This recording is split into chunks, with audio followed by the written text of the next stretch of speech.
يقول جل جلاله في القرآن الكريم بعد أعوذ بالله من الشيطان الرجيم بسم الله الرحمن الرحيم الحج أشهر معلومات فمن فرض فيهن الحج فلا رفث ولا فسوق ولا جدال في الحج وما تفعلوا من خير يعلمه الله وتزودوا فإن خير الزاد التقوى واتقون يا أولي الألباب وعن أبي هريرة رضي الله تعالى عنه قال قال رسول الله صلى الله عليه وسلم العمرة إلى العمرة كفارة لما بينهما والحج المبرور ليس له جزاء إلا الجنة وعنه أيضا قال قال رسول الله صلى الله عليه وسلم من حج فلم يرفث ولم يفسق رجع كيوم ولدته أمه متفق عليه الحمد لله الحمد لله الحمد لله হাজিরান মজলিস সম্মানিত ভাই ও বোনেরা, আমরা খুব সম্ভবত শাওয়াল মাসের সর্বশেষ খুতবা আমরা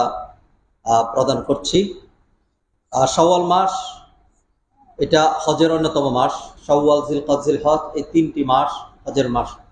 কোরআনে আল্লাহ বলেছেন আল হাজ্জু আশহুরুম মালুমাত, হজের তিনটি মাস রয়েছে, হজের তিনটি মাস রয়েছে। আমরা আগেই আপনাদেরকে ওয়াদা করেছিলাম যে আমরা হজ নিয়ে, হজের গুরুত্বপূর্ণ কিছু বিষয় নিয়ে আমরা আলোচনা করব, যার মাধ্যমে যারা হজে যাচ্ছেন তারা ডাইরেক্ট গাইডলাইন পেলেন, আর যারা হজ যাচ্ছেন না এখান থেকে তারা হজের স্পিরিট, হজের মাহাত্ম্য, গুরুত্ব, ফজিলত, হজ কিভাবে করতে হয়, কেন করতে হয়, হজের লক্ষ্য উদ্দেশ্যকে এগুলি তারা জানলেন। সেই জন্য আজকে আমরা হজের জন্য একটি বিষয় নির্ধারণ করেছি, সেটা হলো মাবরুর হজ। মাবরুর হজ আমার আপনার করণীয় কাজ। মাবরুর হজ এটি হাদিসের পরিভাষা। নবীজি হাদিসে বললেন আল হাজ্জুল মাবরুর, যেটি মাবরুর হজ লাইসা লাহু জাযাউন ইল্লাল জান্নাহ, তার প্রতিদান জান্নাত ছাড়া আর কিছুই নেই। মাবরুর হজ মানে মাকবুল হজ, যার হজ কবুল হয় তার প্রতিদান জান্নাত। এই শব্দটি থেকে আমরা সহজে একটা যেটা বুঝতে পারছি, নবীজি এটি বলেন নাই যে আল হাজ্জু লাইসা লাহু জাযাউন ইল্লাল জান্নাহ, হজের প্রতিদান জান্নাত, জান্নাত ছাড়া হজের আর কোনো প্রতিদান নাই, এটা নবীজি বলেন নাই। নবীজি বলেছেন আল হাজ্জুল মাবরুর, মাকবুল হজ। এখান থেকে স্পষ্ট বোঝা গিয়েছে যে হজ মানেই মাকবুল না। এমন বহু হজ আছে যেগুলো মারদুদ। মারদুদ মানে প্রত্যাখ্যাত, আল্লাহ সুবহানাহু ওয়া তাআলা সেই হজটা কবুল করছেন না। যদি সকল হজ কবুল হতো তাহলে এত লক্ষ লক্ষ কোটি কোটি হাজিদের দেশ, আমাদের আপনার দেশের চিত্র এরকম হতো না।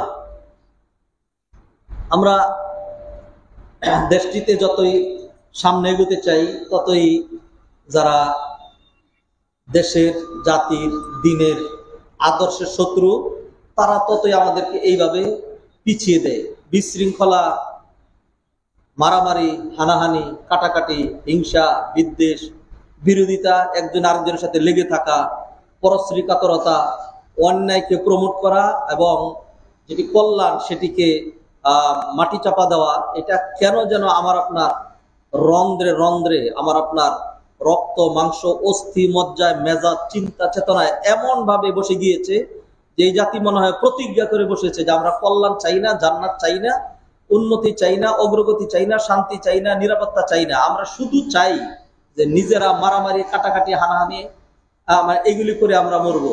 ইন্ডিয়াতে হিন্দুরা মুসলমানদেরকে পিটায় মারছে, আর ফিলিস্তিনে ইহুদিরা বোমা মেরে তাদেরকে মারছে। আর আমাদের অবস্থা হবে যে অন্য কেউ মারা দরকার নাই, আমি আপনি তো যথেষ্ট। আপনি আমারে কামড় দিবেন, আমি আপনার লাথি মারবো, আপনি আমারে ঘুষি মারবেন, আমরা নিজেরা লাগালাই করব, মারামারি করব। এমনই একটি চিত্র সব সময় আমরা আমাদের দেশে দেখতে পাই। এই জাতির জন্য মনে হয়, মাঝে মধ্যে বলতে ইচ্ছা করে যে এই জাতির জন্য একটা জালেম, খারাপ, অসভ্য, বর্বর, লম্পট মানে শাসকই দরকার, যেই জাতি সবসময় এদেরকে মানে এদের উপরে জুলুমের চাবুক ধরেই রাখবে, এরকম একটা দরকার।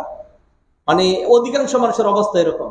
আল্লাহ সুবহানাহু ওয়া তাআলা তারপরেও নিরাশ হচ্ছি না, আল্লাহর কাছে কল্যাণ চাচ্ছি। আল্লাহ যেন আমাদের জাতিকে, আমাদেরকে যেন হেদায়েত করেন, আমাদের দেশটার জন্য যেন কল্যাণের ফয়সালা করেন, নিজেরা যেন লাগালাগি, মারামারি, কাটাকাটি করে আর সুযোগ করে না দিই অমুসলিমদেরকে। বহুত হয়েছে, বহুত হয়েছে। স্বাধীনতার পরে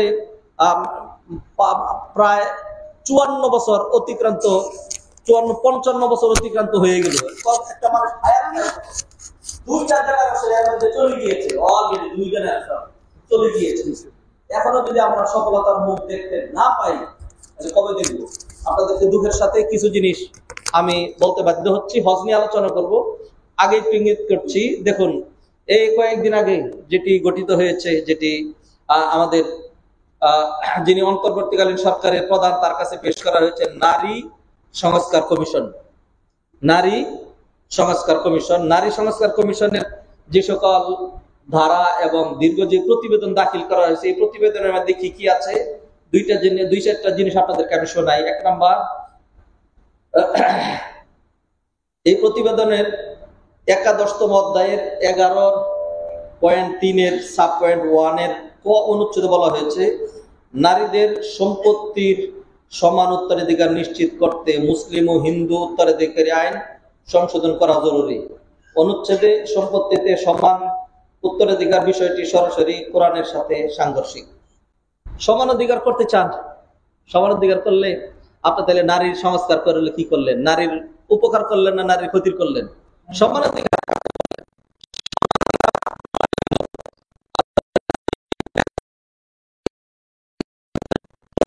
তার আত্মতৃপ্তি স্যাটিসফ্যাকশন খুঁজে পায়, আর নারী কিছুই খুঁজে পায় না। নারীর পুরুষ দরকার নাই, নারীর বিয়ার দরকার নাই। বিয়ার কার বেশি দরকার? আমি যদি বলি, ধরেন আপনার 2টা সন্তান, আপনার মেয়ের বয়স 18, ছেলের বয়স 22 বছর 23 বছর, ছেলেকে বললেন বাবারে তোমার বিয়ে নিয়ে এগোচ্ছি, এটা করবো, তখন নিশ্চিত আপনার ছেলে বলবে যে পাগল হয়েছেন নাকি?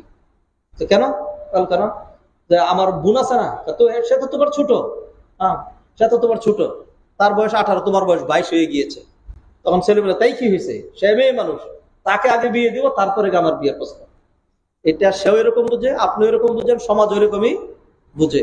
এই কথা থেকে আমি বুঝাইতে চাচ্ছি, বিয়ের প্রয়োজনটা ছেলে মেয়ে বেশি। অতএব আমার হিসাবে বলে, ছেলে মেয়ের বিয়ে হইলে এখন থেকে আমরা দাবি করবো মোহর আমরা দিব না, মেয়ে আমাদেরকে মোহর দিবে। কারণ বিয়ের দরকার কার বেশি? আমরা মোহর কাকে দিচ্ছি? অলংকার কাকে দিচ্ছি? স্ত্রীদেরকে দিচ্ছি। ইসলাম যেহেতু বুঝে নাই, আপনি যেহেতু একটু ভালো বুঝছেন, জুতা খাওয়ারা বুঝ যেহেতু আপনার হয়েছে, অতএব আপনার জন্য জুতা খাওয়ার সংস্কারই দরকার। হ্যাঁ, এরপরে সমান অধিকারের কথা বলেন।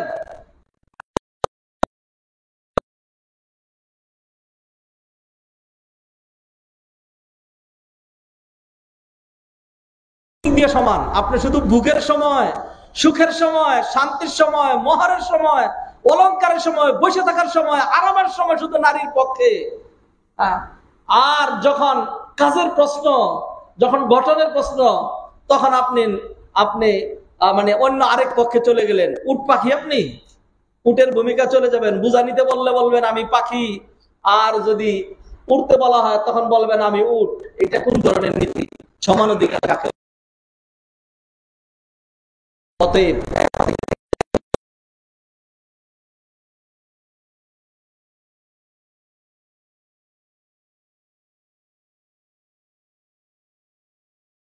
মোহর দেওয়া লাগবে না, যেহেতু সমান অধিকার। লজিক বলে সে আমাকে মোহর দিবে, নারী মোহর দিবে, কারণ তার বিয়ের বেশি দরকার, আমার এত দরকার না। অতএব সে আমাকে দিবে, আমি কেন দিব? আচ্ছা ঠিক আছে, সমান সমান, অতএব আমিও দিব না, সেও দিবে না। এরপরে হইলো, আমি যদি 1 মাস চালাই, সে 1 মাস চালাইতে হবে। যদি 6টা সন্তান হয়, 3টা সন্তানের ভরণ পোষণ স্ত্রীর করতে হবে, আর 3টা। এইভাবে যদি একবারে সমান করতে চান, তবে বলে দিচ্ছি এটা কিন্তু কোনোদিন সম্ভব না। নারীরা যদি এখন আন্দোলন শুরু করে, আমি 3 বাচ্চা পেটে নিছি, এবার 3টা তুমি পেটে নাও, এটা কিন্তু পারবো না। হ্যাঁ, এটা কিন্তু সম্ভব না, এটা কিন্তু পারবো না। এইভাবেই এতই সমান আপনাকে কে করতে বললো? নারীদের কি ইমাম হইতে কে বলেছে? এইগুলির নেতৃত্ব, এগুলো জাহান্নামের কিছু কিছু কিছু মানে কীট পতঙ্গ। এরা সমাজের ভিতরে সমাজটাকে, মুসলিম সমাজটাকে, দেশটাকে, এটা একটা মুসলিম কান্ট্রি, এটা তোমার একক বাপের দেশ, তোমার দেশ এরকম না। লাঞ্ছিত, অপমানিত, পদদলিত হয়ে হয়তো জানো তুমি হারাইতে পারো এই ধরনের উদ্যোগ গ্রহণ করলে। মুসলিম সমাজে এই ধরনের হীন উদ্যোগ, আমার মা, আমার স্ত্রী, আমার মেয়ে, আমার কন্যা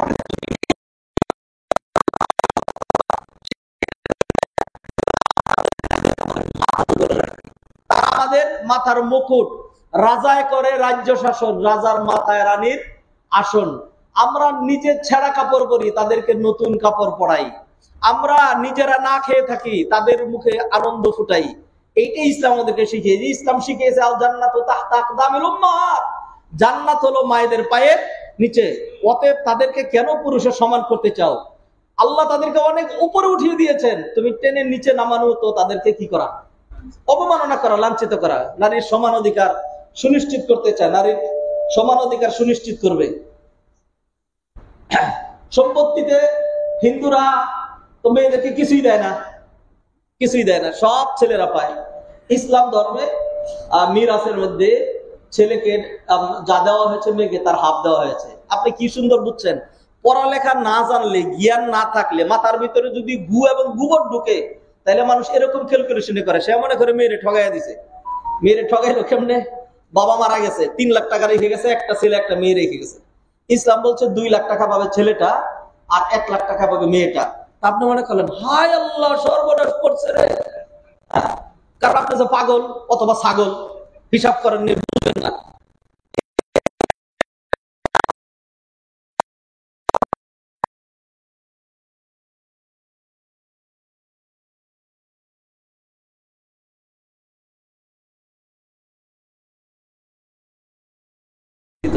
অসুবিধা নাই, বাপ নাই, আমি তো আছি। ফলে সে যে 2 লাখ টাকা পেয়েছিল, এইখান থেকে সে অন্তত 1 লাখ টাকা খরচ করে বোনের মুখের দিকে তাকিয়ে বোনকে খুব সুন্দর করে বিয়ে শাদীর আয়োজন করে বিয়ে দিল।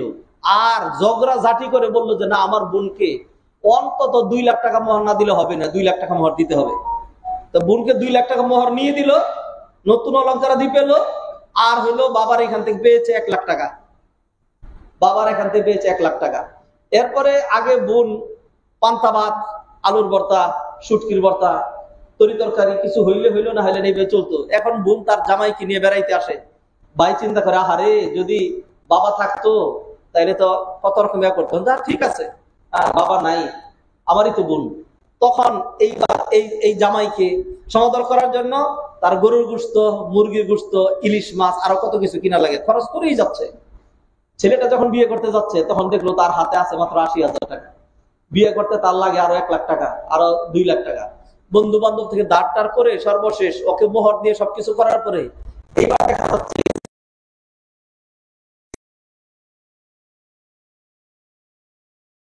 আর ওই মেয়ে যে 1 লাখ টাকা পেয়েছিল, এখন ওই মেয়ের হাতে 1 লাখ না, 2 লাখ না, 3 লাখ না, 4-5 লাখ জমা হয়ে গেছে। সমাজের একদম বাস্তব চিত্র এইটাই যে বাবার কাছ থেকেও মেয়ে পাচ্ছে, এটার কোনো খরচ নাই। স্বামীর কাছ থেকেও মোহর পাচ্ছে, সেটার কোনো খরচ নাই, এটা জমা থাকবে। অধিকন্ত স্বামীরা তো, পুরুষ তো এরকম পাগলের নাম যেটা বেতন পাওয়ার আগে চিন্তা করে যে আমার বউর শাড়ি থাকার পরেও আরেকটা দিতে হবে। মহিলা চাইছে যে 1 ভরির একটা অলঙ্কার, সে কারণে না, এটা ছোট হয়ে যায়, আসলে 3 ভরির একটা কিনে দেই। পুরুষ তো এরকম এক জাতির নাম। সত্যিকার ক্যালকুলেশন করে দেখেন দেখি, ইসলাম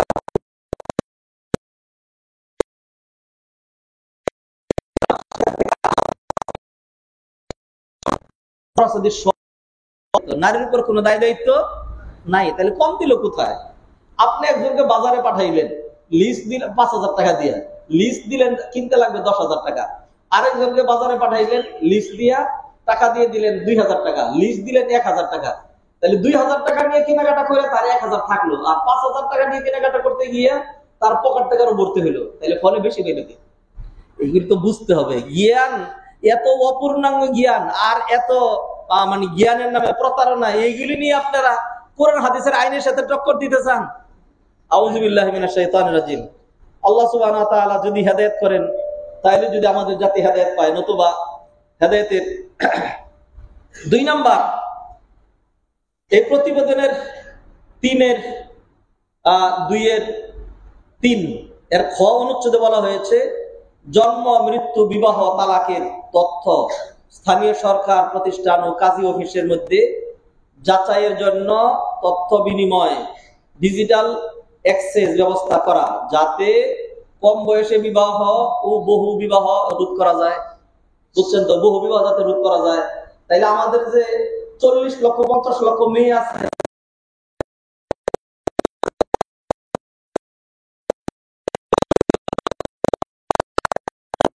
যে কুকুর সমাজটাকে জানে ওরকম বানানো যায়, সেই জন্য এটা ঢুকাইছে। যে ঢুকাইছে সেও পতিতা, আর যে পরামর্শ দিয়েছে সেও পতিতা,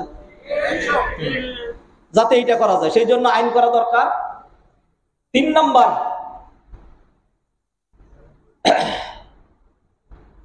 শরীর আমার, ওই প্রতিবেদন বলেছে শরীর আমার, সিদ্ধান্ত আমার। শরীর আমার, আমার ভোট আমি দেব, যাকে খুশি তাকে দেব। শরীর আমার, হ্যাঁ, আর হলো সিদ্ধান্ত আমার, যাকে খুশি যখন খুশি যেখানে খুশি যেমনে দিব তেমনে দিব। কি করতে চান, কি করতে চান? তো এরকম সিদ্ধান্ত নিয়ে ওয়েস্টার্নরা তো কুকুরের সাথে শুয়ে গেছে, আপনিও জান। মানুষ এত নিচে নামতে পারে, এটা আমাদের সমাজে বলার সাহস পেলি কি করে? জিহ্বা কোথায়, গর্দান কোথায়?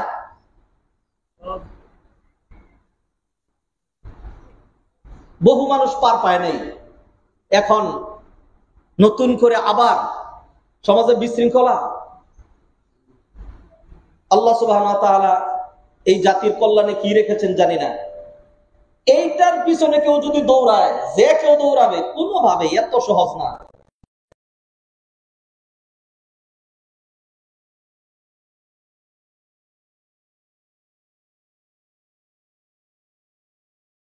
নতুন করে আসছে ওইটার মধ্যে। 4 নাম্বার, শুধু আপনাদেরকে শুনাই, কারণ এটা নিয়ে আলোচনা না। আমি সঙ্গত কারণে মাবরুর হজ নিয়ে আজকে আমাকে কথা বলা লাগবে, এই জন্য ব্যাখ্যা যাচ্ছি না। শুধু শুনে আপনি দেখেন যে এইগুলো পড়ার পরে, জানার পরে, দেখার পরে, বিশ্বাস করার পরে একজন মানুষ শুয়ে থাকে কেমনে? যারা মনে করেন চুপচাপ বসে থাকবো, আপনার মধ্যে কি ধরনের ইমান? এইগুলি শোনার পরে যদি আপনার গায়ের রক্ত গরম না হয়, মেজাজ খারাপ না হয়, এর বিরুদ্ধে প্রতিবাদ জানাইতে না পারেন, তাহলে তো বুঝাই গেল একজন মানুষ শুয়ে রয়েছে, গরম পানি ঢেলে দেওয়ার পরেও নড়ে না, ছুরি ঢুকাই দেওয়ার পরেও নড়ে না, তারপরে হলো পাথর ফেলে দেওয়ার পরেও নড়ে না। নড়ে না কেন? এত ভদ্র যে তার জান নাই, প্রাণ নাই, মৃত, ডেড বডি, নড়ে না। তাহলে আমার আপনার ইমান থাকলে এগুলি শোনার পরে আল্লাহ ক্ষতিটা খেপে কেন, এরকম করে কেন? আমি তো খেপি না, আমি তো কত ভালো মানুষ। তো কোন দলের আপনার? আপনার কোন দলের? ওই যে যারা রাস্তাঘাটে এগুলি করতেছে ওই দলের আপনিও? যে কোনো একটার পক্ষে তো আপনি যাবেন, হয়তো হকের পক্ষে, না হয় বাতিলের পক্ষে, আর মাঝখানে তো আর কোনো কিছু নাই। লা ইলাহা ইল্লাল্লাহ ওয়া লা ইলাহা ইল্লাল্লাহ, কাফেরের পক্ষ না, ঈমানদারের পক্ষ না, মুনাফিক হবেন আপনি।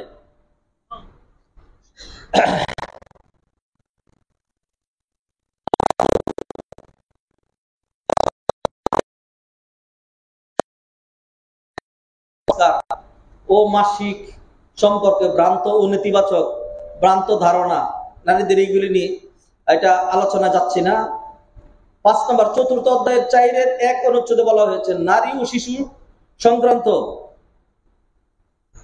নীতি প্রণয়ন ও বাস্তবায়নে সহায়তা করে। এটি নারীর অধিকার রক্ষা ও জেন্ডার সমতা নিশ্চিত করতে নীতিমালা প্রণয়ন, বাস্তবায়ন, পর্যবেক্ষণ এবং পরামর্শ প্রদান করে। এখানে ট্রান্সজেন্ডার যেটা, সেটিকে বাস্তবায়ন করার জন্য এবং নারী পুরুষের সমান অধিকার নিয়ে আসার জন্য এটি করা হয়েছে। 6 নম্বর, 6ষ্ঠ অধ্যায়ের 6-3-1 ক অনুচ্ছেদে বলা হয়েছে বিবাহ, বিবাহ বিচ্ছেদ, স্ত্রী ও সন্তানের ভরণ পোষণ, দেনমোহর, উত্তরাধিকার, অভিভাবকত্ব, নারীত্ব আইন, নাগরিকত্ব আইনে নারী ও পুরুষের সমান অধিকার নিশ্চিত করা। আচ্ছা, 7 বাদ দিলাম। 8 তৃতীয় অধ্যায়ের ঘ অনুচ্ছেদে বলা হয়েছে বহু বিবাহ প্রথা বিলুপ্ত করতে হবে। আচ্ছা, 9 বলা হচ্ছে শ্রম আইনে যৌন কর্মীদের শ্রমিক হিসেবে স্বীকৃতি দিতে হবে।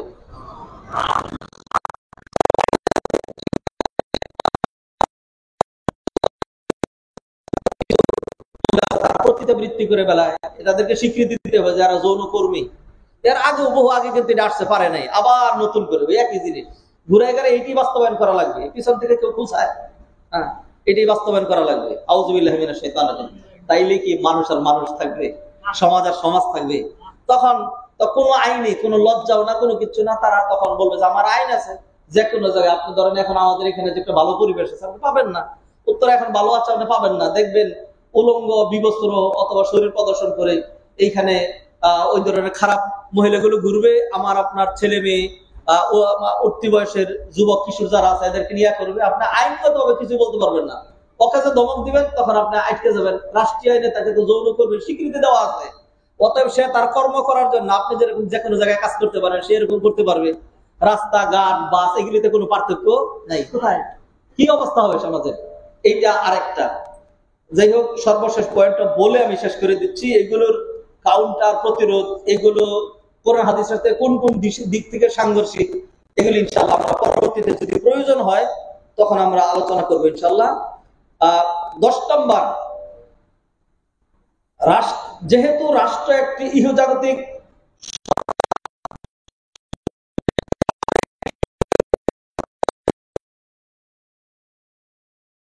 উচিত নয়, তাছাড়া একটি ধর্মকে প্রাধান্য দেয়া ধর্ম নিরপেক্ষতা নীতির সাথে সাংঘর্ষিক, তাই অনুচ্ছেদটি বাতিল করা প্রয়োজন। অর্থাৎ এইটাই বলতে হবে যে আমাদের ধর্ম, হিন্দু ধর্ম, খ্রিস্ট ধর্ম, বৌদ্ধ ধর্ম, সকল ধর্ম কি সমান, অতএব আমরা ইসলাম ধর্মের পক্ষ বলবো না, ইসলাম ধর্মের বিসমিল্লাহ অন্যান্য যা কিছু কিছুই থাকবে না। তা আপনি কি ধর্ম নিরপেক্ষতাবাদ, একটা কুফরি মতবাদ, এইগুলি নিয়েও কিন্তু ইতিপূর্বে বহু কিছু হয়েছে। তো নারী সংস্কার কমিশন যেটি, সেইখানে যে সমস্ত নীতি নিয়ে আসা হয়েছে এই সবগুলোই নারী সংস্কার কমিশনের ওই যে সর্বশেষ যেটা, সেটা তো ধর্ম নিরপেক্ষতাবাদের। সেটা কেন এখানে নিয়ে আসলেন? মানে হলে এমন যারা করছে এইগুলিকে উস্কে দেওয়া হচ্ছে যে দেশ সামনে এগোচ্ছিল আবার যেন পিছিয়ে যায়, সেগুলি করার জন্য। এগুলি যখন করবে তখন দিনদার আন্দোলন করবে, তখন দেখাবে যে দেখছো দিনদাররাই খারাপ। আল্লাহ সুবহানাহু ওয়া তাআলা আমাদের হেদায়েত করবে। মুআজ্জাল হাদিরিন, সচেতন হন। এই সমস্ত ক্ষেত্রেও মুখ খুলবেন না, প্রতিবাদ জানাবেন না, এগুলি বাস্তবায়ন হতে দিবেন। ইতিপূর্বে পারে নাই কেন? কিছু মানুষ সিংহের মতো গর্জে ওঠার কারণে বাস্তবায়ন করতে পারে নাই। এখন যদি আপনারা বেশি ভালো মানুষে ঘুমিয়ে থাকেন তাহলে এগুলি বাস্তবায়িত হয়ে যাবে। যদি বাস্তবায়িত হয়ে যায় যে বিষ ফল, তাহলে সেই বিষ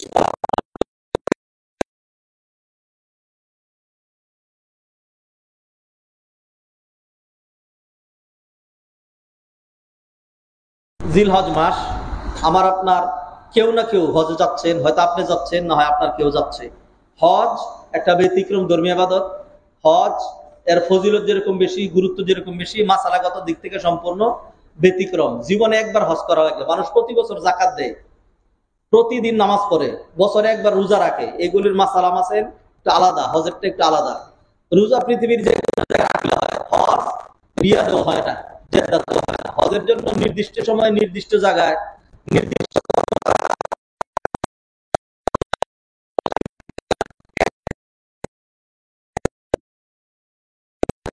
লোক এখানে একত্রিত হয়, বিভিন্ন ভাষার, বিভিন্ন বর্ণের, বিভিন্ন রুচির, সবাই মিলে একসাথে হজ করে।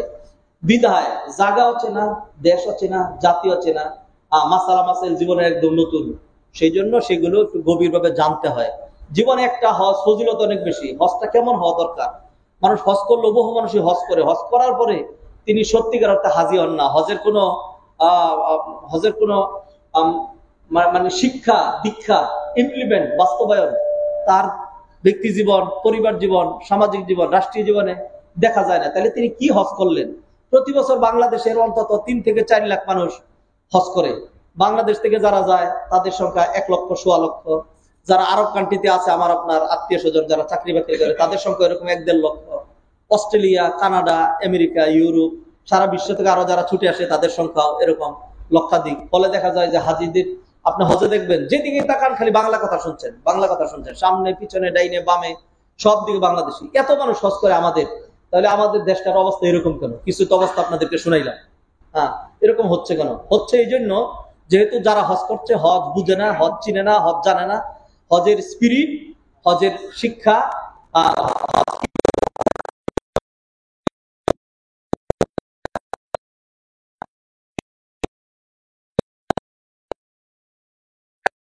যেই হজের কোন রকম বহির্প্রকাশ অথবা শিক্ষা অথবা এর কোন ইমপ্লিমেন্ট আমরা আমাদের সমাজে দেখতে পাই না। সেই জন্য আমার আপনার কি করা দরকার?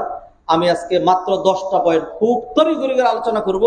এই 10টা পয়েন্ট আপনি মুখস্থ করবেন, অথবা আপনার আত্মীয়কে বলবেন আমাদের মসজিদের যে ওয়েবসাইট আছে সেখান থেকে এই আলোচনাটা থাকবে, সেখান থেকে যেন তিনি কালেক্ট করে নেন যে একজন হাজির হজ যেন মাকবুল হয়, মাবরুর হয়। সেই জন্য করণীয় কাজ কি, অনেকগুলো করণীয় কাজের মধ্যে আমরা মাত্র 10টা পয়েন্ট আপনাদের সামনে তুলে ধরবো ইনশাআল্লাহ। নাম্বার 1, হজ কবুল হওয়ার জন্য 1 নাম্বার যেটি লাগবে সেটি হলো ইখলাস।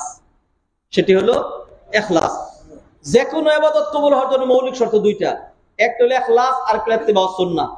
ইখলাস মানে to perform any types of worship and ibadat only for the sake of Allah subhanahu wa ta'ala, শুধুই আল্লাহর জন্য, আল্লাহকে রাজি খুশি করার জন্য। কোন রকম সুনাম সুখ্যাতি, বৈষয়িক অ্যাচিভমেন্ট প্রাপ্তি, তারপরে হলো দেখানো আর সুনাম অর্জন, এই ধরনের কোনো কিছু লক্ষ্য থাকবে না, এটার নাম ইখলাস। অতএব যিনি হজে যাচ্ছেন, হজ কি ইবাদত? হজ শারীরিক এবং অর্থনৈতিক ইবাদত।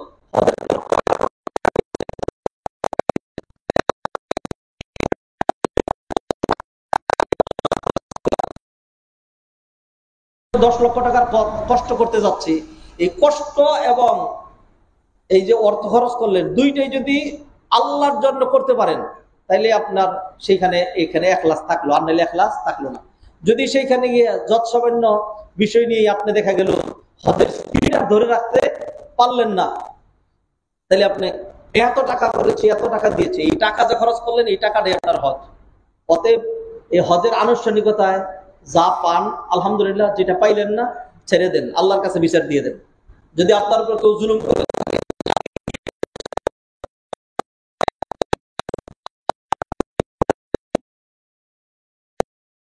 না, বহু মানুষ যার সাথে হজে যায় সেখানে গিয়ে তার সাথে পারলে মারামারি কাটাকাটি হানাহানি শুরু করে দেয়।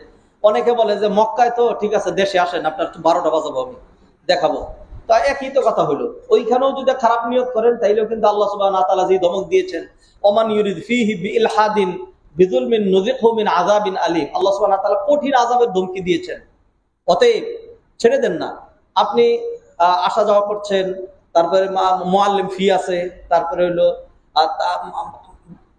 কি বলে যে ওইখানকার আনুষ্ঠানিকতার খরচ আছে, এই সব যাওয়ার পরে যার সাথে গিয়েছেন সে কয় লাখ টাকা লাভ করছে আপনার কাছ থেকে, যৎসামান্য কিছু লাভ করতে পারে, সেটা কোনোভাবেই তো 1 লাখ টাকার বেশি তো না।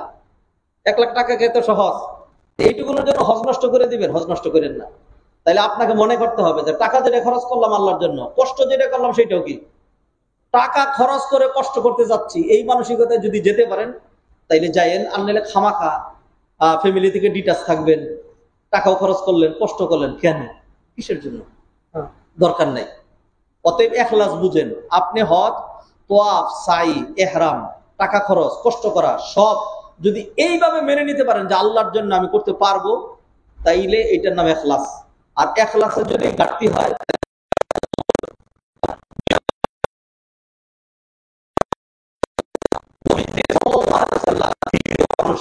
প্র্যাকটিক্যাল ম্যান ছিলেন, মোস্ট প্র্যাকটিক্যাল ম্যান।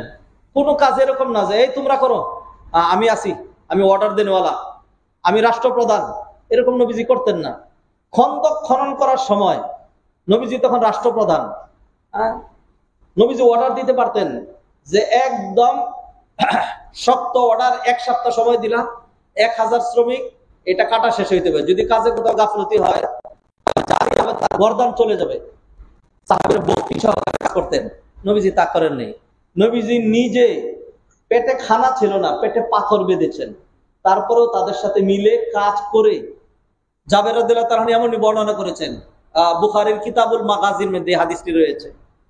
একবার খন্দক খনন করতে করতে সাহাবীরা নবীজির কাছে আসলেন, আয়েশা বললেন, ইয়া রাসূলুল্লাহ, এমন একটা পাথর সামনে আসছে, ভাঙতেও পারছি না, উঠাতেও পারছি না। নবীজি সাল্লাল্লাহু আলাইহি ওয়াসাল্লাম বললেন, আতুনিল মিওয়াল, আমাকে কুদালটা দাও। এরপরে নবীজি সাল্লাল্লাহু আলাইহি ওয়াসাল্লাম যখন কুদালটা উপরে তুললেন, তখন নবীজির পেটের কাপড় একটু উপরের দিকে উঠে গেল। জাবের রাদিয়াল্লাহু তাআলা দেখলেন নবীজি তার পেটের মধ্যে একটা চ্যাপ্টা পাথর দিয়ে আর একটা কাপড় দিয়ে টাইট করে বেঁধে রেখেছেন। তো জাবের রাদিয়াল্লাহু তাআলা বুঝলেন নবীজি ক্ষুধার কারণে কাজ করেছেন। সহিহ হাদিস, বুখারীর হাদিস।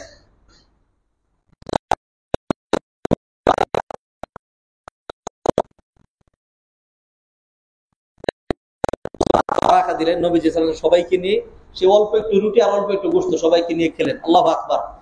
এইটা দিয়ে আমি বুঝাইতে চাইলাম যে নবীজি সাল্লাল্লাহু আলাইহি ওয়াসাল্লাম ছেড়ে দেন নাই, অর্ডার দেন নাই, নবীজি নিজে করছেন এবং সাথে লোকজনকে করিয়েছেন। নবীজি বলছেন, সল্লু কামা রাআইতুমুনি উসাল্লি, আমাকে যেমনে নামাজ পড়তে দেখছো ওইভাবে নামাজ পড়বা। তো নবীজি সাল্লাল্লাহু আলাইহি ওয়াসাল্লাম ডেইলি নামাজ পড়তেন 5 ওয়াক্ত, মাসে 150 ওয়াক্ত। একজন এসে দেখছে নবীজি নামাজ পড়তেছেন, তো নবীজি সাল্লাল্লাহু আলাইহি ওয়াসাল্লাম এসে দেখে হাতটা এই যে ধরেন ঠিক এইখানে, তখন তিনি বলছেন আমি নবীজিকে দেখছি যে নবীজি সাল্লাল্লাহু আলাইহি ওয়াসাল্লাম নাভির উপরে হাত বেঁধেছেন। হয়তো নবীজি সাল্লাল্লাহু আলাইহি ওয়াসাল্লাম হাত বেঁধেছেন বুকের উপরেই, দীর্ঘক্ষণ নামাজ পড়তে পড়তে পড়তে পড়তে পড়তে হয়তো হাতটা একটু নেমে গিয়েছে। আরেকজন শুরুতে আসছেন, আয়েশা দেখলেন নবীজির হাতটা বুকের উপরে, তিনি বলছেন আমি নবীজিকে দেখছি হাতটা বুকের উপরে। তো যেহেতু এইটা বারবার করেছেন, কখনো হয়তো এরকম কখনো এরকম ইখতিলাফ আছে, কিন্তু নবীজি সাল্লাল্লাহু আলাইহি ওয়াসাল্লাম জীবনে হজ করছেন একবার। নবীজি জীবনে হজ করছেন একবার। অতএব এইটা নিয়ে আর ইখতিলাফ কইরেন না। আল্লাহর রাসূল বলছি যারা এই হজে যাচ্ছেন, অথবা আপনার যে আত্মীয়-স্বজন হজ যাচ্ছে তাকে বলে দিয়েন যে খালি একটা জিনিস জানবেন, নবীজি কিভাবে হজ করছিলেন। হ্যাঁ, নবীজি কিভাবে হজ করছিলেন। ধরেন নবীজির হজের একটা উদাহরণ আপনাদেরকে দেই, সেটা হলো হজের মূল দিবস হলো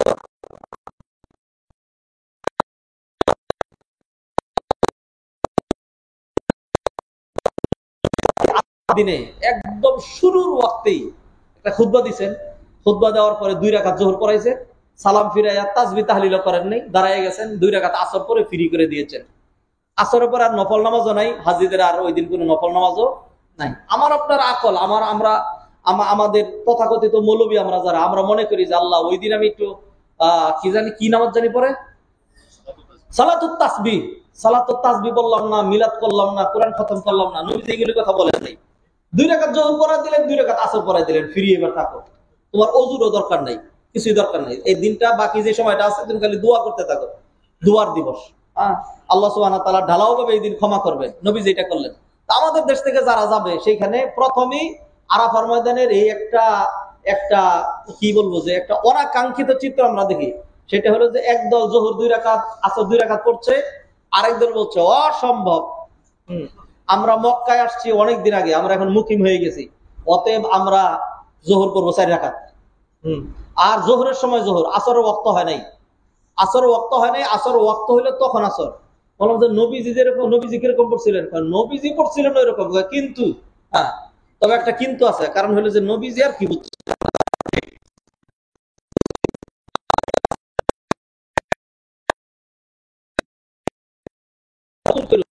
এইভাবেই হজ করে আসেন, এরকম ভাবে হজ করেন।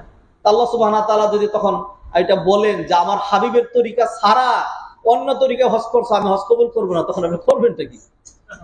সেজন্য আমি খুতবা থেকে বলে দেওয়ার দায়িত্ব, লাস্তা আলাইহিম বিমুসাইতির ফাযাক্কিরিন মা আনতা মুযাক্কির, শুধু স্মরণ করিয়ে দিলাম। আরাফার ময়দানে গিয়ে জীবনে একবার হজে গেলেন, সেইখানে গিয়ে হজ করলেন আপনি মুফতি তরিকায়, কাসেমি তরিকায়, দেওবন্দি তরিকায়, মাদানী তরিকায়, খতিব তরিকায়, এই হজ করতে যায়েন না, যাওয়ার দরকার নেই।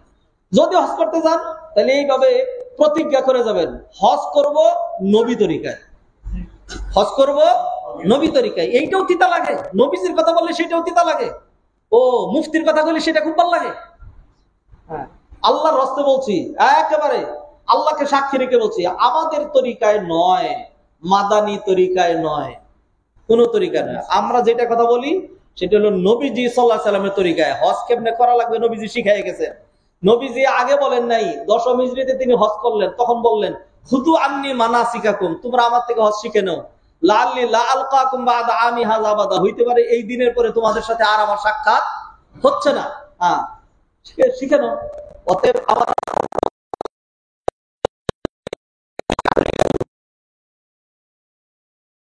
নবীজি যোহর আসর একসাথেই পড়ছিলেন, কিন্তু আছে।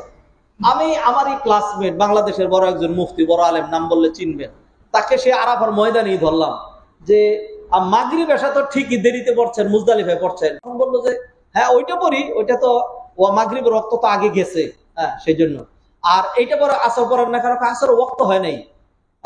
আর কোরআনে আল্লাহ বলছেন ইন্নাস সালাতা কানাত আলাল মুমিনিনা কিতাবাম মাওকুতা, কোরআনে আয়াত যে মুমিনের উপর সময়, মানে নির্দিষ্ট সময়ে নামাজ ফরজ। যেহেতু আসরের ওয়াক্ত হয় নাই,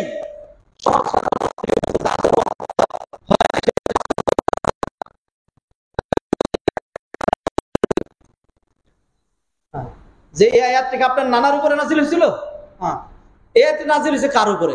নবীজির উপরে। তো এই আয়াতের ইমপ্লিমেন্ট, বাস্তব প্রয়োগ নবীজির চাইতে ভালো বুঝলেন আপনি। আসরের ওয়াক্ত হয় না, এটা নবীজি বুঝেন নাই। অতএব খামাখা সেখানে নতুন শরীয়ত আবিষ্কার করেন না, নতুন কিছু আবিষ্কার করেন না, নবীজির তরিকায় হজ করবেন। আর নাইলে হজ কেমনে? এরপরে করবেন যে আমার হজ মাকবুল হবে, মাবরুর হবে। আপনি ইচ্ছা করে নবীর উল্টা করবেন আর মাকবুল মাবরুর হবে? আশা করা যায় না। আল্লাহর স্বাধীনতা আছে, আল্লাহ চাইলে করতে পারেন, আল্লাহ আলাম, আল্লাহ ভালো জানেন।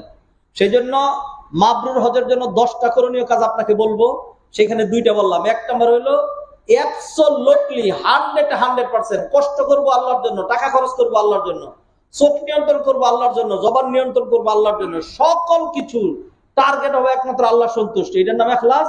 2 নম্বর হলো ইবাদত যেটাই করব খালি জানবো এইখানে নবীজি ইবাদতটা কিভাবে করেছেন। নবীজি সাল্লাল্লাহু আলাইহি সাল্লাম যেইভাবে করেছেন ওইভাবেই করব। ওইভাবে করলে যদি না হয়, না হোক। মুফতি আপনি ওইভাবে করলে হবে না, তাহলে মুফতির তরিকায় করলে হবে, এটা আপনি কেমনে বুঝলেন?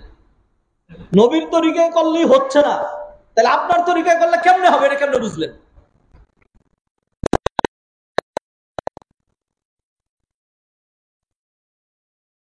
অনুযায়ী হজ করা লাগবে। 3 নাম্বার, হজের রুকন আরকান সব ঠিকঠাক মতো আদায় করা। আপনি এগুলি আদায় করে তারপরে আল্লাহর কাছে আশা করবেন আল্লাহ সুবহানাহু ওয়া তাআলা যেন মাফ করে দেন। হাজারো চেষ্টা করার পর কত ভুলভ্রান্তি হয়ে যায়, ইচ্ছা করে ছেড়ে দিবেন, ইচ্ছা করে ছেড়ে দিয়েন না। যেমন ধরেন 10 তারিখ রাত 11 তারিখ রাত মিনায় থাকা হলো ওয়াজিব, মিনায় থাকা ওয়াজিব। এখন কিছু হুজুররা তার হাজিকে রাখতেছে না, বললো মক্কায় থাকেন, আরামে থাকেন, যে তাইলে রাতটা থাকতে হবে না ওইখানে, সব হাজিরা থাকতেছে, থাকা সুন্নত, এটা থাকা সুন্নত। আরে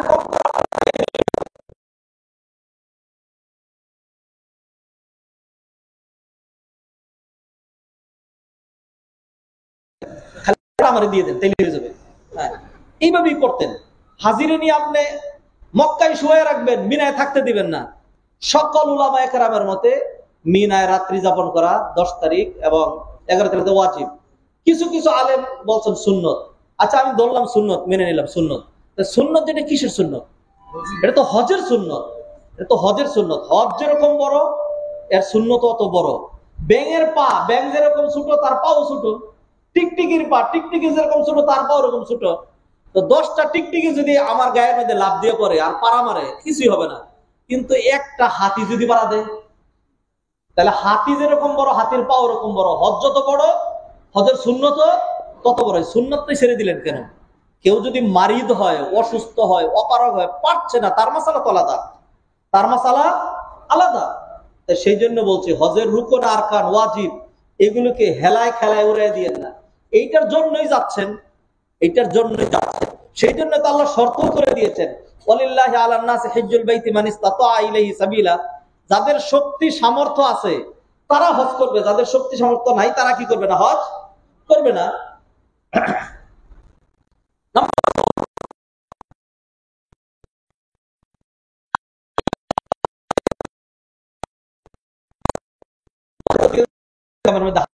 অধিকাংশ মানুষের হারাম দিয়ে যায়েন না, হারামটা সরান, একদম নিরেট হালাল মাল দিয়ে যাইতে হবে। হালাল মাল দিয়ে কেউ যদি হজ করতে যায়, আর যখন হজের শুরুতেই সে যখন বলে লাব্বাইক আল্লাহুম্মা লাব্বাইক, তখন আল্লাহ আকাশ থেকে ডাক দিয়ে বলেন লাব্বাইক ওয়া সাদাইক, আমি আল্লাহ তোমার ডাকে সাড়া দিচ্ছি। তো মালুকা হালাল ওয়া জাদুকা হালাল ওয়া হাজ্জুকা মাবরুর, ওয়া হাজ্জুকা মাবরুর, তোমার হজ মাকবুল, তোমার মাল হালাল। এই আল্লাহ সুবহানাহু ওয়া তাআলা বলেন যে তোমার গুনাহ মাফ করে দেওয়া হলো, তোমার হজ কবুল করা হলো। আর কেউ যদি হারাম মাল দিয়ে হজ করতে যায়, তখন আল্লাহ বলেন লা লাব্বাইক ওয়ালা সাদিক, আমি আল্লাহ তোর ডাকে সাড়া দিচ্ছি না। মালুকা হারাম ওয়া জাদুকা হারাম ওয়া হাজ্জুকা মা'জুর গায়রু মা'জুর, তোমার হজ প্রত্যাখ্যাত, এটা কোনো প্রতিদানযুক্ত হজ নয়। তো এইভাবে তো অধিকাংশ মানুষ হজ করে। সেই জন্য যারা হজে যাচ্ছেন, হালাল মাল যেদিন একসাথে করতে পারবেন যাইয়েন, হারাম মাল দিয়ে আপনি ওই যান না। হারাম মাল দিয়ে কত যাওয়ার জায়গা আছে, বালি আছে, সিঙ্গাপুর আছে, ব্যাংকক আছে, পাপের আড্ডাখানা আছে, জাহান্নাম আছে, নরক আছে, নর্তকী আছে, বহু জায়গায় যাওয়া যায়। হারাম মাল দিয়ে আল্লাহ মাফ করুক, আমি সেইখানে যাওয়ার পরামর্শ দিচ্ছি না, বলছি যে হারাম মাল দিয়ে হজে গেলে আপনার কি নাই, কোনো লাভ নাই। সেই জন্য আপনি নিশ্চিত হয়ে হালাল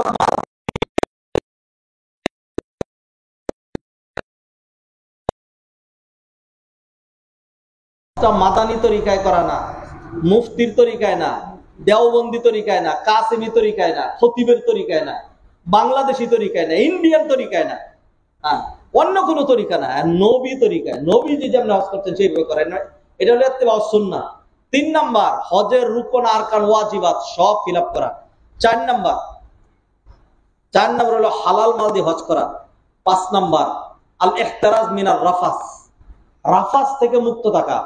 কোরআন আল্লাহ শর্ত করে দিয়েছেন, আল হাজ্জু আশহুরুম মালুমাত, ফামান ফারাদা ফীহিন্নাল হাজ্জা ফালা রাফাতা।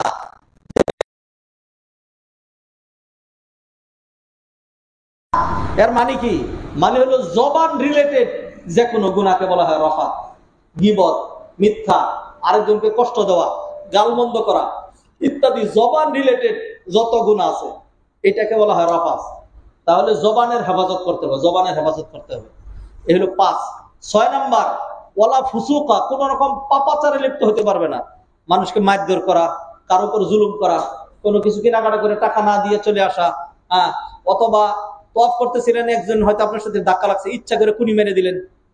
মানুষ এরকম করে, বলেন সে যে আপনার উপর পড়ছে কথা ঠিক, এখন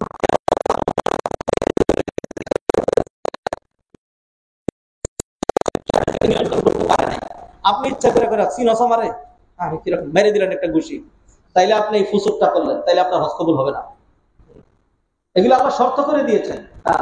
অতএব চোখের হেফাজত করা, অঙ্গ প্রত্যঙ্গের হেফাজত করা, কোন রকম পাপ কাজ না করা, এই হলো 6টা। 7 নাম্বার, তর্কুল জিদাল, ঝগড়া করা যাবে না, ঝগড়া করা যাবে না। এইটা বলার দরকার ছিল কি, হজে এমন কঠিন কঠিন সিচুয়েশন তৈরি হয় যেখানে ঝগড়া না করে থাকা যায় না। আর ঝগড়া করার জন্য পারদর্শী কোন জাতি যদি হয়, কোন দেশি যদি হয়, জানি না সেটা কোন দেশি, ঝগড়ার মধ্যে এক্সপার্ট মাশাআল্লাহ। যে যত ঝগড়া, আরে বাবারে, কারে কয়, উদাহরণ সহ লেখো কত প্রকার ও কি কি। আউযুবিল্লাহি মিনাশ শাইতানির। এইখানে আপনি অশিক্ষিত হয়ে যাবেন, পারি না, ঝগড়া পারিও না, পারবো না, পারার দরকারও নেই কোন অবস্থাতেই। যা হয়, আমার কি হবে, না হয় বাস মিস হবে, কি হবে, না হয় সিট পাবো না, কি হবে, না হয় হোটেল পাবো না, না হয় রাস্তায় থাকতে হবে। হারাম তো আছে, আপনার হারামে গিয়ে থাকে, সবই পাচ্ছেন যৎসামান্য কারণে, একটু একটু কারণে। একই বাসে একই গ্রুপের লোকজন, যিনি সামনের সিটে বসছেন তিনি না হয় 3 ঘন্টা আগে মক্কা পৌঁছাবেন, যিনি পিছনের সিটে তিনি না হয় 3 ঘন্টা পরে পৌঁছাবেন। এইটুকুনি তো পারতে, এর চেয়ে বেশি দরকার তো।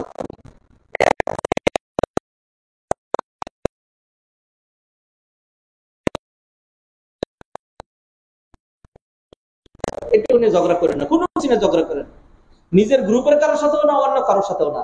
এই হলো 7টা পয়েন্ট। ফামান ফারাদা ফীহিন্নাল হাজ্জা ফালা রাফাতা ওয়ালা ফুসুকা ওয়ালা জিদালা ফিল হজ। এই হলো 7টা বললাম। আর 3টা অনেকগুলো আছে আমার কাছে, আর মাত্র 3টা বলছি। এরপরে যেটা আছে 8 নাম্বার, সেটা হলো হুসনুত তাআমুল।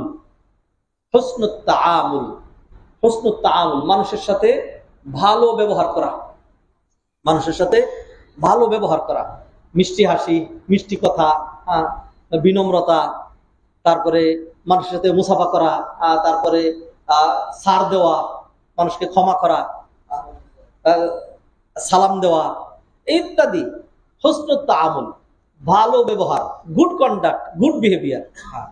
এটা তো নাই আমাদের, আমরা এই দিক থেকে খুব পিছনে। আমাদের নামাজের অভাব নাই, দাড়িওয়ালার অভাব নাই, রুমালওয়ালার অভাব নাই, টুপিওয়ালার অভাব নাই, চরিত্রবান, আখলাকওয়ালা, নীতি নৈতিকতা, ইথিক্স ওয়ালার খুব অভাব। আর সবচেয়ে বেশি অভাব আমাদের দেশে আমানতদারের অভাব। আমানতদারের সাংঘাতিক অভাব। মসজিদের টাকা মারে দেয়, মাদ্রাসার টাকা মেরে দিচ্ছে, কালেকশনের টাকা মেরে দিচ্ছে। মাশাআল্লাহ, কি সুন্দর।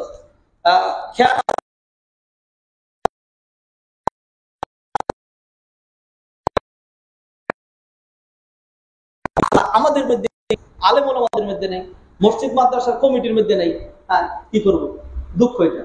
এইগুলি দিক দিয়ে আমরা খুব পিছনে, ইবাদতের দিক দিয়ে আমরা খুব আগে। মাশাআল্লাহ, পোশাক দেখবেন, দাড়ি দেখবেন, পাগড়ি দেখবেন, বহুত। আল্লাহ আমাদেরকে মাফ করেন। 8টা বলেছে, 8টা মুখস্থ হইতে হবে। ইখলাস, সুন্নত অনুযায়ী হজ করা, তারপর হলো হজের রুকন, আরকান, ওয়াজিবাত সব আদায় করা। 4 নাম্বার, হালাল মাল দিয়ে হজ করা। 5 নাম্বার, জবানকে হেফাজত করা। 6 নাম্বার, যে কোনো পাপাচার, অঙ্গ প্রত্যঙ্গ দিয়ে হয়, চোখের হেফাজত, হাতের হেফাজত, এগুলি হেফাজত করা।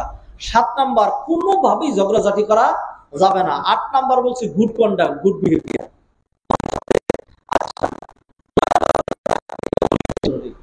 এরপর 10 যেটা, সেটা যে কি পরিমাণ জরুরি বলাই বাহুল্য।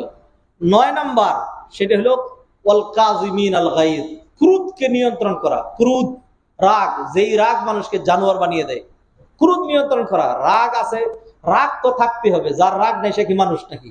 রাগ থাকতে হবে, রাগ থাকতে হবে, কিন্তু রাগের নিয়ন্ত্রণ থাকতে হবে, বাইরে যেন না বের হয়। ভিতরে যতক্ষণ আছে ততক্ষণ পাক, বাইরে বের হইলেই কি না পাক। ক্রোধ আপনি ভিতরে রাখেন। হ্যাঁ, ধরেন এই যে মসজিদে আসছেন, হয়তো পেটের মধ্যে পাক দিচ্ছে,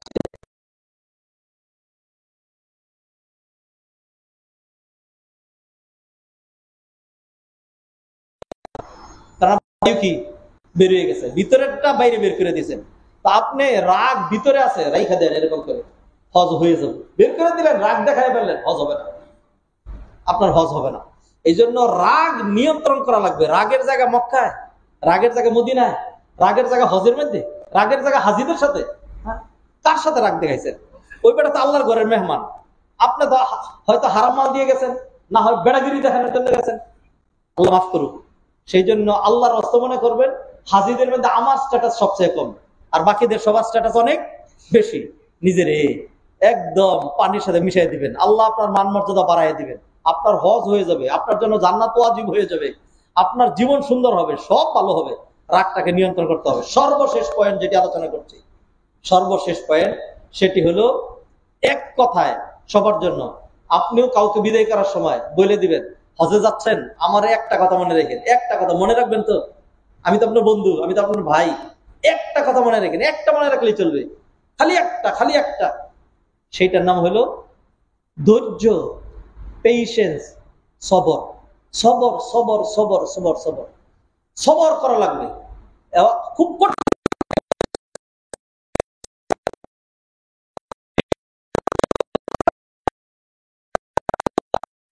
কেউ থাকতে পারবে না, কেউ চলে আসেন, চলে আসছে, হ্যাঁ নামেন নিচে। নিচে গেলেন, গিয়ে বসে রইলেন, আধা ঘন্টা বসে রয়েছেন, বাস আসে না। গিয়ে জিজ্ঞাসা করলেন একজন যে অমুক বাসটা কখন আসবে? বললো যে আসবে, থাকেন এখানে, থাকেন এখানে। সে আরেকজন একটু পরে এসে, একজন এসে খেপে গেল, গিয়া বিল্ডিং এই তো ছিলাম, রুমেই তো ছিলাম, 1 ঘন্টা ধরে রাস্তায় বসে রাখছেন কেন গরমের মধ্যে? হ্যাঁ, তাকে মুআল্লিম থেকে বলা হয়েছে যে তোমার গাড়ি অলরেডি চলে গেছে, 10 মিনিটের মধ্যে তোমার হোটেলে, তাড়াতাড়ি সমস্ত হাজি নামাও। বাস গিয়ে যদি হাজি না পায়, তাহলে এই বাস আবার অন্য হাজির জন্য চলে যাবে, তখন তোমার সিরিয়াল আরো 6 ঘন্টা পরে করবে। তিনি গ্রুপ লিডার, তিনি বাধ্য হয়েছেন সবাই নামাইতে। কোনো কারণে বাস ঢুকতেছিল, পুলিশ ঢুকতে দেয় নাই, ঘুরাই দিছে। বাস ঢুকতেছিল, জেমে পড়ে গেছে, উল্টা পাল্টা হয়ে গেছে। আপনি এখন ধৈর্য ধরতে পারছেন না, কত রাগ আছে, কত বেটাগিরি আছে, আর ধৈর্য ধরতে পারলেন না, তাহলে আপনার হজটা নষ্ট করে দিলেন। আপনি যখন থেকে যাত্রা করছেন তখন থেকে ফিরে আসা পর্যন্ত এই টাইমটুকুন আপনি নিজেকে দারুণ ভাবে নিয়ন্ত্রণ করেন, সবর করেন, রাগ দেখায়েন না, ঝগড়া করেন না, আর হইলো ক্রোধটাকে নিয়ন্ত্রণ করেন, মানুষের সাথে ভালো ব্যবহার করেন, নিজের স্বার্থ বেশি হবে, নিজের কল্যাণটা বেশি হবে। অতএব 10টা পয়েন্ট দিলাম আপনাদেরকে মাকবুল হজের জন্য।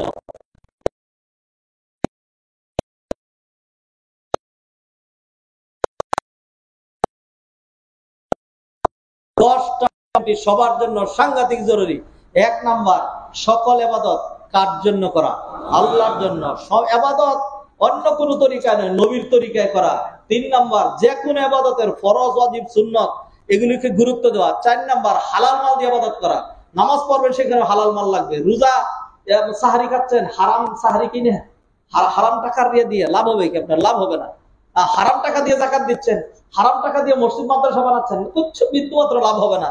লান তানালুল বিররা হাত্তা তুনফিকু মিম্মা তুহিব্বুন, ইয়া আইয়ুহাল্লাযীনা আমানু কুলু মিন তাইয়্যিবাতি মা রাযাকনাকুম ওয়াশকুরু লিল্লাহি ইন কুনতুম ইয়্যাহু তা'বুদুন। ঈমানদারেরা হালাল খেয়ে ইবাদত করবা, হালাল খেয়ে ইবাদত করা লাগবে। এরপরে বলেছি জবানের হেফাজত। জবানের হেফাজত যে কোনো সময়। আমাদের যে সমস্যা হয়, শুধু জবানের কারণে বেশি সমস্যা হয়, জবানের কারণেই বেশি সমস্যা হয়। নবীজি বললেন, মান ইয়াদমানু লিমা বাইনা ফাক্কাইহি ওয়া মা বাইনা রিজলিহি ইয়াদমানু লাহুল জান্নাহ। কোন ব্যক্তি যদি 2টা জিনিসে গ্যারান্টি দেয়, আমি নবী তার জন্য জান্নাতের গ্যারান্টি দিই। তার মধ্যে একটা হলো জবানের গ্যারান্টি, একটা হলো জবানের গ্যারান্টি। সেই জন্য জবানটাকে নিয়ন্ত্রণ করা লাগবে। এটা আমার জবান, এই জবান দিয়ে আমি লা ইলাহা ইল্লাল্লাহ বলেছি, অতএব এই জবানে গালি হবে না, এই জবানে মিথ্যা হবে না, এই জবানে গীবত হবে না, এই জবানে উল্টাপাল্টা কিছু হবে না, ফিতনা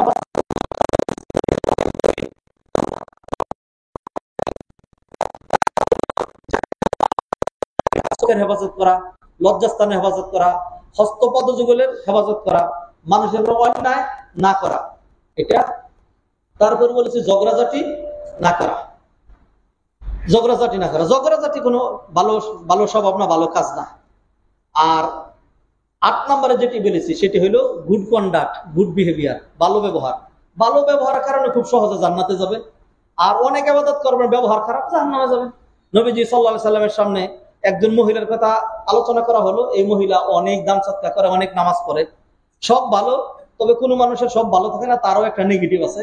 হাদিসে বলে দেওয়া হয়েছে গায়রা আন্নাহা তুযি জিরানাহা বিলিসানিহা, সে শুধু তার জবান দিয়ে তার প্রতিবেশিনীদেরকে, অন্যান্য মহিলাদেরকে জবান দিয়ে একটু কষ্ট দেয়। নবীজি বলেন হিয়া ফিন নার, এই মহিলা জাহান্নামে যাবে। আরেক মহিলার কথা বলা হলো, যে মহিলা এত বেশি দান সদকা করতে পারে না আর এত নফল ইবাদত করে না, তবে তার ব্যবহার খুব ভালো। নবীজি সাল্লাল্লাহু আলাইহি সাল্লাম বললেন হিয়া ফিল জান্নাহ, এই মহিলা জান্নাতে যাবে। নবীজির সামনে দুইটা জানা হলো। একজনের ক্ষেত্রে লোকজন বলল যে এই লোকটা অনেক ভালো মানুষ ছিল, হ্যাঁ, তখন নবীজি বললেন ওয়াজাবাত। আরেকজনের ক্ষেত্রে লোকজন বলল যে না, এই লোকটা খুব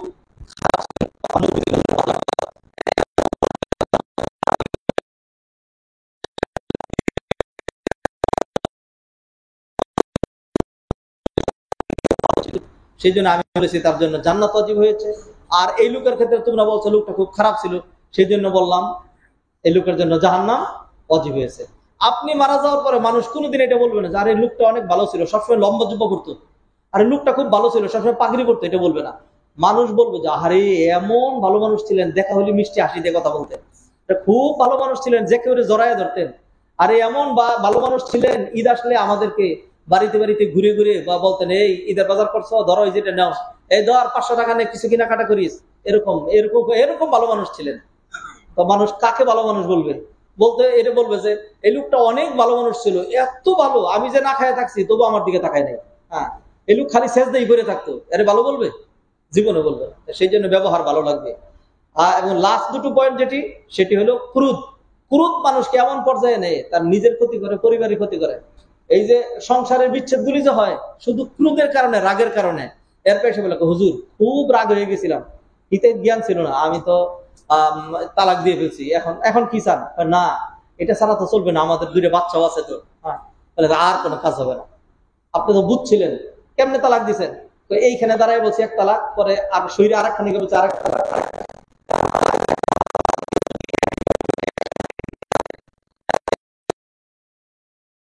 যাতে 1 না 3টায় কার্যকরী হয়, সেই জন্য সে 3 জায়গায় গিয়ে গেছে। তো ভালোই করছেন। হ্যাঁ, তো রাগের কারণে কি হলো? আমও গেল, চালাও গেল। রাগ, আপনার হজও যাবে, টাকাও গেছে, কষ্টও করলেন, দেশে থাকলে কামাই করতে পারতেন, তাও পারলেন না, ফ্যামিলি থেকে ডিটাচ থাকলেন, লাভ হইলো কি? হজের রিয়েকশন হইলো। হজ করে যদি কেউ ভালো না হয়, হ্যাঁ, তার আর ভালো হওয়ার কোনো সম্ভাবনা মোটামুটি নেই। এটা হলো সুপার ডোজ। হজ হলো সুপার ডোজ। নামাজে ভালো হয় নাই, রোজায় ভালো হয় নাই, জাকাতে ভালো হয় নাই, দেশে ভালো হয় নাই, কোরআন হাদিসে ওয়াজ নসিহতে ভালো হয় নাই, শেষমেশ কাবা ঘরে গিয়ে সেইখানেও ভালো হয় নাই। এই লোক আর ভালো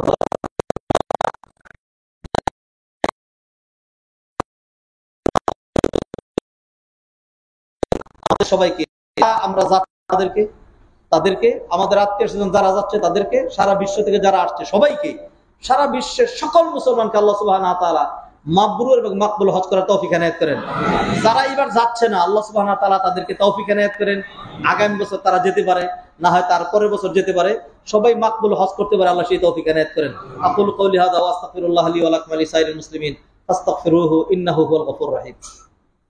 আলহামদুলিল্লাহ হামদান কাসীরা ওয়া সাব্বিহুহু বুকরাতান ওয়া আসীলা ওয়া উসাল্লি ওয়া উসাল্লিম আলা সাইয়্যিদিল মুরসালিন ওয়া আলা আলিহি ওয়া আসহাবিহি আজমাইন ওয়া আলা মান সালাকা সাবিলাহুম ইলা ইয়াউমিনা ওয়া ইলা ইয়াউমিদ্দিন। আইয়ুহাল ইখওয়াতুল আফাদিল, ই'লামু বিআন্নানা লাম নাকুন ফিদ দুনিয়া ওয়া লান নাবকা ফিদ দুনিয়া।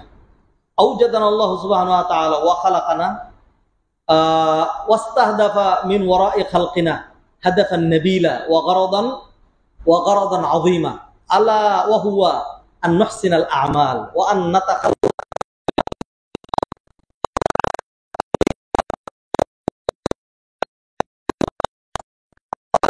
ইনসান হিনুম মিনাদ দাহরি লাম ইয়াকুন শাই'আন মাযকুরা। আল্লাহ সুবহানাহু ওয়া তাআলা ফাতাহা লানা আবওয়াবাল ফুরাস ওয়াল মুসাবাকা লিল খায়রাত ওয়া মিন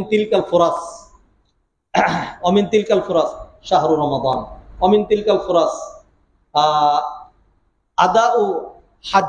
আদাউ ফরিদাতিল হজ ওয়াল ইহতিমাম বিন নুসুক ওয়া কাযালিকা আল উযহিয়া ওয়াল কুরবান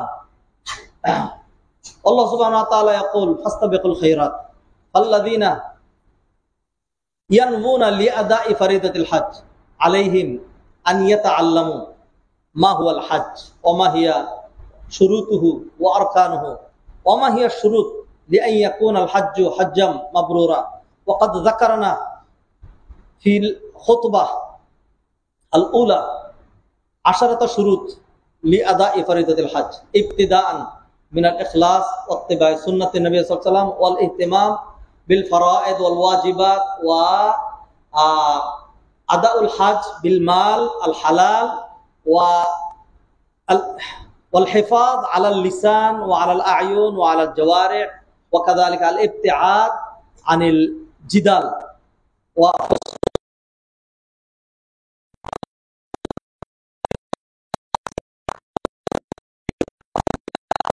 بالصبر فإذا اهتممنا بهذه الشروط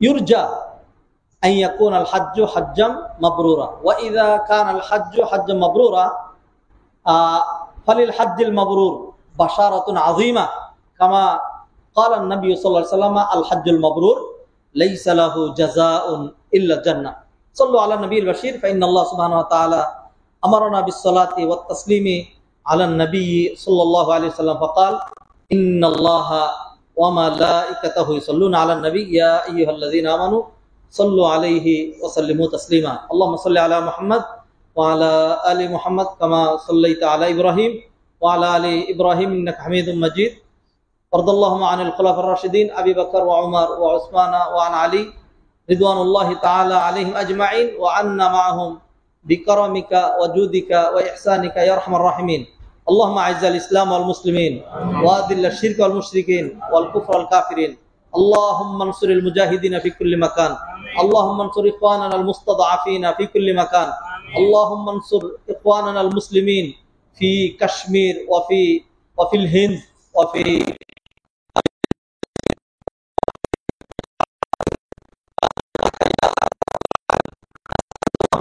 كله ونعوذ بك الله من الشر كله اللهم وفقنا ووفق جميع الحجاج لأن يرجعوا إلى بلادهم غانمين سالمين ولأن يهتموا بشروط حج المبرور فيكون حجهم حجا مبرورا وسعيهم سعيا مشكورا ربنا آتنا في الدنيا حسنة وفي الآخرة حسنة وقنا عذاب النار ربنا تقبل منا إنك أنت السميع العليم وتب علينا إنك أنت التواب الرحيم برحمتك يا أرحم الراحمين